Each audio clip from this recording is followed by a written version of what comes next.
Learning about Cuba, having some food. Mr. Spicoli, you're on dangerous ground here. You're causing a major disturbance on my time. In 1982, Universal Pictures released what looked like just another teen comedy about mall jobs, parking lot hookups, and kids trying not to fail history class.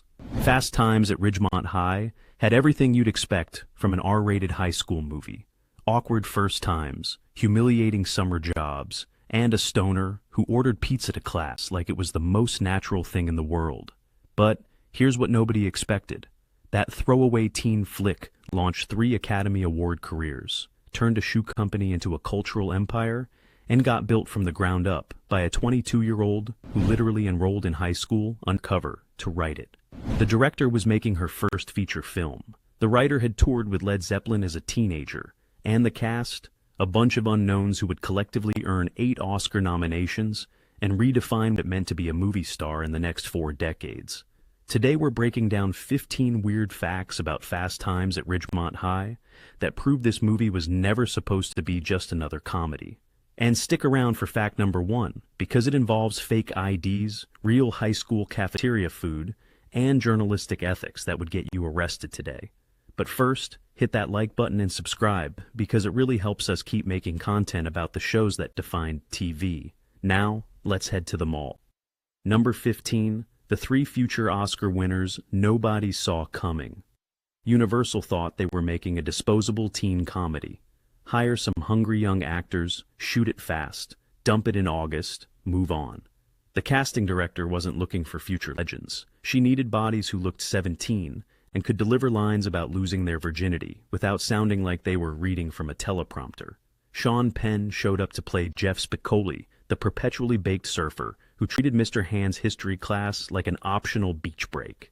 At the time, Penn was just another California kid with good hair. Relax. All right? My old man is a television repairman. Got this ultimate set of tools. I can fix it. Fast forward to 2009, and he's got 2 Best Actor Oscars on his mantle for Mystic River and Milk. The guy who couldn't show up on time in a movie became one of the most respected dramatic actors of his generation. Forrest Whitaker played Charles Jefferson, the soft-spoken football star who turned into a one-man wrecking crew after someone trashed his Camaro. In 1982, Whitaker was doing guest spots on TV and small film roles. By 2007, he won Best Actor for The Last King of Scotland, playing Idi Amin with such terrifying intensity that you forget he once wore shoulder pads and a Letterman jacket. And then there's Nicolas Cage, barely visible in the background, as one of Brad's fast food colleagues, uncredited, unnamed. By 1996, he won Best Actor for Leaving Las Vegas, 3 Academy Awards, 3 guys who started at a fictional mall food court. Universal wanted cheap talent. They accidentally assembled a future Hall of Fame roster. Number 14, Tom Cruise auditioned and got rejected for being too intense.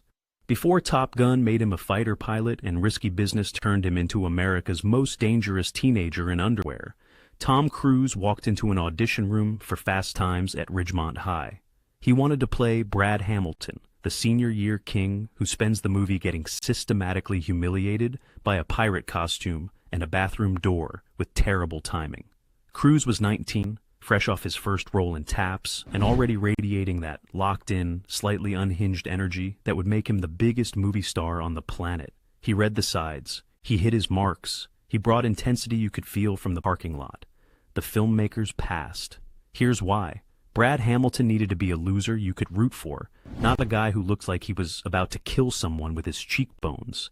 Cruise had leading man written all over him. Brad needed to be the kind of guy who gets laughed at while wearing Captain Hook costume at a red light. The energy didn't match, so Cruise moved on and became Tom Cruise. Judge Reinhold got the part and turned Brad into the patron saint of every teenager who ever got destroyed by a summer job. Reinhold made you believe that a polyester pirate vest could ruin your entire life. He made humiliation feel universal. One casting decision, 2 completely different timelines. Cruise built an empire playing guys who never lose. Reinhold built a career playing the guy we've all been. Both choices worked perfectly. Number 13. Penn stayed in character for months and made everyone call him Jeff.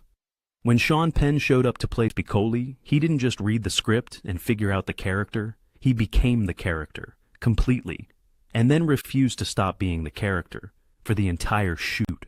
From day one, Penn insisted that the cast and crew call him Jeff. Not Sean, Jeff. If you called him by his real name, he wouldn't respond. Just stare at you like you were speaking a language he didn't recognize. Hello, Mr. Hand. What's the reason for your truancy? Just couldn't make it on time. According to people on set, it wasn't method acting in the Daniel Day-Lewis sense. It was more like Penn had decided that Spicoli was real, and Sean Penn was the fictional construct. Director Amy Heckerling later said she couldn't tell if Penn was brilliant or if he genuinely lost track of reality somewhere between the audition and the first table read. The performance worked, though. Spicoli doesn't feel like acting. It feels like someone aimed a camera at an actual California surf rat and captured him in his natural habitat. Here's the weird part. Penn went on to become one of the most intense dramatic actors in Hollywood. He's directed heavy political films. He's won multiple Oscars playing deeply serious characters. He's known for being fiercely private and intensely committed to his craft. But to this day, Spicoli remains his most quoted role. "Hey bud, let's party," has outlasted everything else he's done. Penn committed so hard to a stoner character that he created something immortal, and he probably still answers to Jeff somewhere deep in his brain. Number 12, Cameron Crowe, toured with Led Zeppelin, and they still rejected his soundtrack request. You'd think that if you spent your teenage years on a tour bus with Led Zeppelin, writing cover stories about them for Rolling Stone, you'd have a little leverage when you needed a favor. Cameron Crowe learned the hard way that friendship and business don't overlap in the music industry. By 1982, Crowe wasn't some random screenwriter begging for licensing rights. He'd profiled Led Zeppelin extensively. He'd hung out backstage. He'd earned their trust as a journalist. He had history. So, when he started putting together the soundtrack for Fast Times, he naturally wanted Zeppelin on it. Big riffs, California highway energy. The perfect sonic backdrop for a movie about kids cruising the valley in beat-up Camaros. The band said no. Not just no, but absolutely not. In the early 80s, Led Zeppelin guarded their catalog like it was state secrets. No commercials, no random teen comedies. Peter Grant, their notoriously iron-willed manager, didn't care if you'd written glowing reviews or shared hotel rooms on tour. The music stayed locked up. Crowe had to pivot. He found other tracks. The soundtrack still worked. But imagine Immigrant Song blasting over a Ridgemont High parking lot scene. We came this close to getting that alternate reality. Years later, Crowe would direct Almost Famous, a semi-autobiographical film about his time covering bands as a teenage journalist. That movie used plenty of classic rock because by then he had the budget and the clout. But in 1982, even Led Zeppelin royalty got shut down by licensing paperwork. Number 11, Sean Penn picked his shoes and accidentally made Vans a national brand. In 1982, Vans were a regional secret. If you weren't skating Venice Beach or hanging around Long Beach surf shops, you probably had no idea they existed. They were niche footwear for a niche subculture. Skaters wore them, surfers wore them, everyone else wore Nike or Adidas or whatever their parents bought at JCPenney. Sean Penn changed that overnight. When he was building Spicoli's look, he picked black and white checkerboard Vans slip-ons because that's what every surfer he knew actually wore. It was authentic. It was specific. It was perfect for a character who treated shoes as optional and consciousness as negotiable. Then Fast Times hit theaters, and suddenly every teenager in America needed those exact slip-ons. Kids in landlocked states who'd never seen an ocean were wearing them to school. The film gave Vans massive national visibility without anyone planning for it. There's no record of a product placement deal, no corporate sponsorship. Penn just picked the shoes that felt right and accidentally handed Vans a 90-minute commercial. 40 years later, you can still buy the same checkerboard slip-ons at any mall in America. Vans became a billion-dollar global brand. Their success isn't entirely because of one movie, but Fast Times took them from regional curiosity to cultural icon practically overnight. Penn essentially created a piece of wardrobe so memorable that it outlived the movie itself. Every time you see someone wearing checkered Vans, you're looking at Spicoli's legacy. The character lives on through footwear, not bad for a stoner who failed history. Number 10. They filmed inside a real operating mall. Shoppers had no idea what was happening. Director Amy Heckerling wanted authenticity. She didn't want some backlot recreation of a shopping mall with fake stores and rented extras. She wanted the real thing: escalators, food courts, the weird echo of 1,000 conversations bouncing off polished floors. So, they shot inside the Sherman Oaks Galleria while it was fully open for business. Which means some of those people you see walking around in the background weren't extras. They were actual shoppers in 1982 who wandered into a film shoot without realizing it. Dolly Parton giving you a percentage of the profit? What can I do for you, gentlemen? You the guy with the Van Halen tickets? Imagine going to buy jeans and accidentally ending up in a movie that would define a generation. Some of those people are in one of the most iconic teen comedies ever made, and they have no idea. The All-American Burger interiors were filmed on a soundstage because they needed control for Brad Hamilton's pirate costume meltdown. But the exterior mall shots, the energy, the vibe, that's real, and the Galleria itself became a character in the film. After Fast Times, every teen movie wanted that fluorescent-lit food court aesthetic. The mall went from shopping destination to cultural landmark. The original Sherman Oaks Galleria got redeveloped in the mid-90s. The architecture changed, the stores changed. The Orange Julius probably costs $9 now and tastes like corporate optimization. But for 90 minutes in 1982, that mall was the center of the teenage universe. Heckerling understood something crucial. You can't fake the feeling of a real place. She captured lightning in a bottle by just pointing cameras at reality and letting it breathe. Number 9. The most iconic song in the movie got left off the soundtrack. There's a scene in Fast Times at Ridgemont High that's seared into the cultural memory of everyone who saw it. Phoebe Cates at the pool, slow motion, red bikini, Judge Reinhold's fantasy sequence, and underneath it all, Moving in Stereo by The Cars, creating one of the most memorable music cues in 1980s cinema. You cannot hear that song without your brain immediately conjuring that scene. The two are fused together permanently.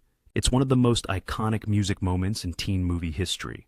So naturally, when you rush to the record store to buy the official Fast Times soundtrack, the song wasn't on it. Not on side A, not hiding on side B, just gone, completely absent. Due to licensing complications, Moving in Stereo got left off the 1982 soundtrack release, despite being the single most unforgettable musical moment in the entire film. If you wanted the song, you had to buy the Cars' 1978 debut album separately. The principle of the thing is insane. The moment that everyone remembers, the scene that made that song a cultural touchstone, and the studio couldn't get it on the soundtrack. Someone at Elektra Records dropped the ball so hard it's still bouncing. The Fast Times soundtrack sold well anyway. It had plenty of other solid tracks. But every person who bought it expecting Moving in Stereo felt the sting of betrayal. You had one job, record label, one job. 40 years later, that omission still feels like a crime against music supervision. The song lives forever in the movie. It just doesn't live on the official album. Number 8, kids actually started ordering pizza to class after the movie came out. The pizza delivery scene is one of the most quoted moments in Fast Times. Spickily orders a full pizza to Mr. Hand's history class. The delivery guy walks right in, hands over the box mid-lecture. Who is it? Mr. Pizza Guy. Again? Mr. Pizza Guy, sir. And Spicoli acts like this is completely normal behavior. No shame, no hesitation, just pepperoni and total commitment. Here's the thing. Before the movie, some kids were already pulling this stunt. Cameron Crowe saw it happen during his undercover year at Claremont High. It wasn't fiction. Real teenagers genuinely called pizza places from payphones and gave classroom numbers as delivery addresses. The absolute audacity of youth. But after Fast Times hit theaters, it became a nationwide epidemic. Suddenly, schools across America were dealing with pizza deliveries showing up to third-period algebra. Teachers spent the entire 1980s intercepting Domino's drivers in hallways and confiscating pepperoni slices like contraband. One movie scene gave an entire generation the same terrible idea at the exact same time. Most of us were too terrified of our own Mr. Hands to even whisper during class, let alone order food. But for the brave few who actually tried it, you're legends. You looked at authority and decided it needed more cheese. The scene works because it's so audacious it feels impossible. And yet, it happened. It kept happening. Teachers had to add no food deliveries to their class rules because teenagers watched Spicoli and thought, yeah, I could do that. One fictional pizza created real chaos. That's the power of cinema. Number 7. Spicoli destroyed a Camaro and started a football revenge plot. In the early 1980s, a Chevy Camaro Z28 was high school royalty. Owning one meant you peaked before graduation. Wrecking one meant somebody was going to end you. Spicoli chose violence. The film never shows the actual crash. You just see the aftermath. Charles Jefferson's pristine Z28 reduced to a crumpled mess, and Spicoli panicking because he's about to get murdered by the school's star linebacker. For anyone who spent high school nursing a hand-me-down, Pinto held together by prayer and duct tape, That guy's gonna totally destroy them, annihilate. You know what I mean? this was a horror movie. But then comes the cover-up, and this is peak teenage logic. Spicoli blames it on rival school Lincoln High. No forensic evidence, no witnesses, just desperation and a dream. The beautiful part? Jefferson buys it completely. He's so enraged that someone would disrespect his car that he doesn't question the story at all. What follows is one of the most satisfying revenge plots in sports movie history.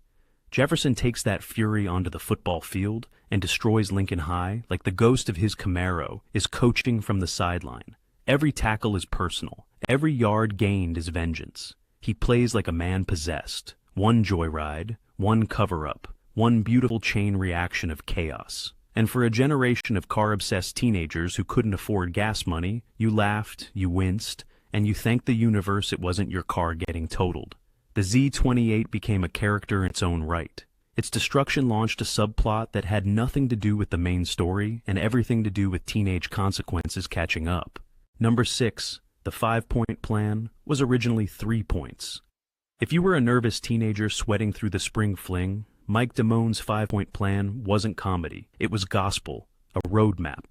Scientific methodology for navigating the impossible minefield of high school romance. Here's the twist. In Cameron Crowe's original book, the non-fiction account that became the basis for Fast Times, it wasn't 5 points. It was 3, just 3 simple rules. When they adapted it for the screenplay, someone wisely realized that 3 points didn't have enough comedic weight to support Damone's delusional confidence. So they upgraded it to 5, and Robert Romanus delivered every single point like he was teaching a graduate seminar at Harvard. Never let on how much you like a girl. Whenever possible, put on side 1 of Led Zeppelin 4. When it comes down to making out, whenever possible, put on side 1 of Led Zeppelin 4. Comes down to making out. Whenever possible, put on side 1 of Led Zeppelin 4. Wait, that's the same rule twice. Doesn't matter. Damone sold it with such absolute certainty that we believed him anyway. For about 90 seconds, he makes it sound scientific, airtight, like he's cracked the romantic code of the universe. At least half the audience tried point number 4 at a party. Lean against a wall, nod knowingly, pretend you're exactly where you want to be while standing alone by the punch bowl. Meanwhile, in the actual movie, the plan crashes spectacularly. Damone's relationship advice turns out to be as useful as a screen door on a submarine. But for one glorious moment, he gave awkward teenagers everywhere something priceless. Completely unearned confidence. People still quote it like peer-reviewed science. Number 5. Amy Heckerling made her directing debut and redefined teen movies. Amy Heckerling was 27 years old when she got handed the keys to Fast Times at Ridgemont High. Fresh out of AFI Conservatory, first feature film. A script full of unknowns, R-rated chaos, and enough teenage hormones to make a studio executive sweat through their suit jacket. Most directors would have treated this material like a joke. Crank up the raunch, laugh at the dumb kids, collect a paycheck. Heckerling went the opposite direction. She made you laugh, sure, but she also made you feel something. Brad's humiliation is hilarious, but you ache for him because you've been him. Stacy's confusion feels real. Even Spicoli has moments of unexpected sweetness. That balance, funny without being cruel, is way harder than it looks. Heckerling found something real underneath the comedy. He was really cute, and he read, and I liked him a lot, and I was still looking. And then I saw him at a restaurant, and he had cut all his hair off. She treated teenagers like actual human beings instead of punchlines. Revolutionary concept. She went on to direct Clueless over a decade later. And the fact that she nailed teenagers in both the 80s and 90s tells you everything about her instincts. 2 different decades, 2 completely different teen cultures, same perfect understanding of what it feels like to be young and confused and desperate to figure it out. But it all started at Ridgemont High. Most debut films get forgotten within a year. Heckerlings became a blueprint for every teen comedy that followed. She proved that you could make something commercial and authentic at the same time.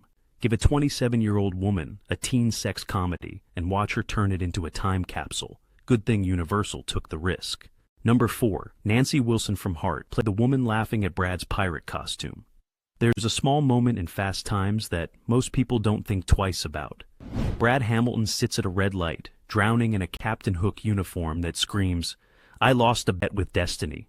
A woman in the next car spots him, processes what she's seeing, and absolutely loses it laughing. That woman is Nancy Wilson. From the heart, as in Barracuda, as in one of the greatest rock guitarists of her generation. Hall of Fame rocker Nancy Wilson. The cameo happened because Wilson was dating Cameron Crowe at the time. When your boyfriend is writing the most talked about teen comedy of 1982, apparently you get pulled into random traffic scenes whether you planned on it or not. They got married 4 years later in 1986, and that relationship kept paying creative dividends for decades. Wilson contributed music to several of Crowe's later projects, including scoring Almost Famous, the semi-autobiographical film about Crowe's teenage years as a rock journalist. That score earned her critical acclaim and proved she could do more than just shred on guitar.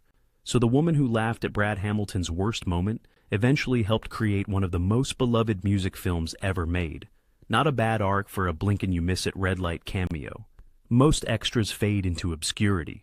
This one went on to win awards and help define the sound of 90s cinema. Brad got humiliated, Nancy got the last laugh, and somewhere in that traffic light scene is a future that nobody saw coming when they yelled, "Action." Number 3, Mr. Hand was based on a real teacher obsessed with his time. Mr. Hand wasn't some creative invention cooked up in a writer's room. He was real. And according to Cameron Crowe's notes, the actual teacher was somehow even more intense about time management than Ray Walston's performance suggested. The real Mr. Hand had one obsession, his time. Not school time, not shared instructional time, his personal time. Every whisper, every distraction, every late arrival was a personal theft from his lifespan. He tracked it, he resented it, and he made sure you knew that you'd stolen something precious every time you showed up 30 seconds late. Why are you continuously late for this class, Mr. Spicoli? Why do you shamelessly waste my time like this? When it came time to cast the role, they could have grabbed some red-faced screamer to play the angry teacher archetype. Instead, they cast Ray Walston, a seasoned pro who understood that real authority doesn't yell, it withers. Walston didn't explode at Spicoli. He observed him, paused, delivered lines like a man calmly documenting your failures for future reference. The performance worked because Mr. Hand wasn't evil. He genuinely wanted students to learn U.S. history and stop acting like Woodstock was still happening in the hallway. He had standards. He had expectations. And when Spicoli ordered pizza to his classroom, Hand didn't lose his mind. He just added it to the tab. At 16, when Hand rips up those concert tickets, it feels like tyranny. Looking back, he might have been the only adult in the building thinking long-term. But in 1982, he was the enemy. The buzzkill. The man who couldn't let teenagers just vibe. Number 2, Universal spent $5 million and made back $27 million on a throwaway teen comedy. Universal's strategy for Fast Times at Ridgemont High was simple. Spend about $5 million, hand it to a first-time director, let her make a throwaway teen movie, and hope it breaks even. Modest budget, modest expectations. No stars, no awards ambitions. Just skin, angst, and popcorn sales. The studio was convinced that R rating would kill them. Teenagers won't pay to see this, executives said. Parents won't let them in. We're capping our own audience. Meanwhile, Every Gen Xer who wanted to see it found a way. Distracted ticket takers, helpful older siblings, strategic timing. We got creative. The movie ran in theaters and made over $27 million domestically, more than 5 times its budget. Teens lined up. They snuck in. They dragged friends back for second and third viewings. An R-rated teen comedy with no major stars, made for pocket change by Hollywood standards, outperformed movies with 10 times the marketing budget. Universal got a massive return on investment. We got a cultural touchstone, and the industry learned a valuable lesson. If you treat teenagers like actual humans with real problems instead of punchlines, they'll throw money at you. The Modest Gamble basically rewrote the rules for teen comedies. Studios realized you didn't need a massive budget or established stars. You needed authenticity. You needed actors who felt real in situations that rang true. You needed someone behind the camera who actually remembered what it felt like to be 17 and terrified. 5 million in, 27 million out. Not bad for a movie nobody expected to matter. Number 1, Cameron Crowe enrolled in high school, undercover at age 22. Most writers research a screenplay by reading books, conducting interviews, maybe visiting locations for reference. Cameron Crowe enrolled in high school, not as an observer with a clipboard, as a student.